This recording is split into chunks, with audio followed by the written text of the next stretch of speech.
غیبت بڑا سخت ترین حکم ہے، مردہ بھائی کا گوشت کھانا ہے، لیکن کوئی اپنی بچے کا رشتہ کرنا چاہ رہا ہے، آپ اس گھر کو کچھ نہ کچھ جانتے ہیں،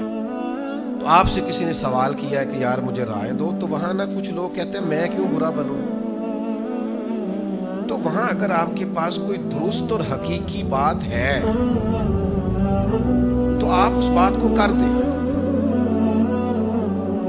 آپ وہ بات بیان کر دیں، اس لیے کہ ساری زندگی کا مسئلہ ہے نا،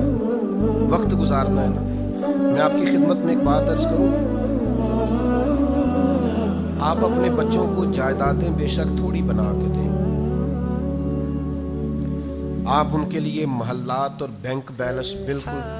تھوڑے بے شک لائیں، لیکن بچی جب ڈھونڈ کے لائیں نا اپنے بچے کے لیے تو وہ کوئی با اخلاق اور با مروت ڈھونڈ کے لائیں۔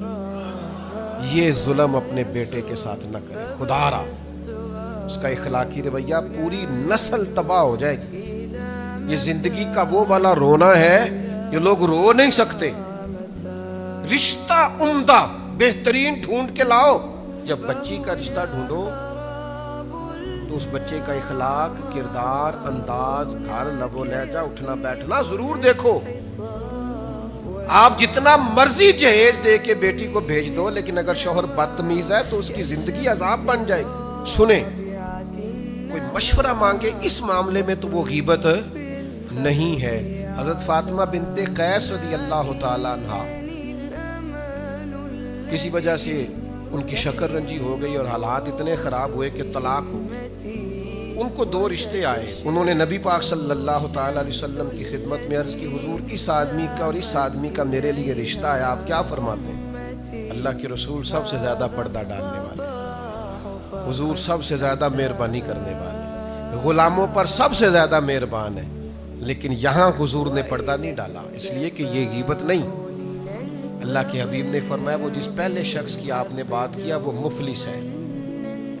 وہ اخراجات پورے نہیں کر سکتا، اور جس دوسرے شخص کی آپ نے بات کی ہے اس کا رویہ بڑا سخت ہے عورتوں کے بارے میں، وہ تو درہ کندھے سے نہیں اتارتا۔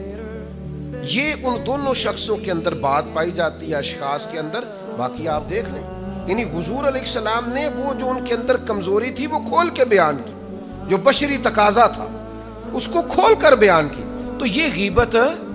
نہیں ہوتی، یہ تو آپ نے کسی کا بھلا کر دیا ہے۔ لیکن اس معاملے میں لوگ بڑے صوفی بن جاتے ہیں، کہتے ہیں جی مجھے برا بننے کی کیا ضرورت ہے، کسی کا گھر اجڑ رہا ہے اور آپ صحیح بات نہیں بتا رہے، تو مہربانی کریں اس معاملے کے اندر شریعت کے اس مزاج کو لازمی ملحوظ خاطر رکھیں۔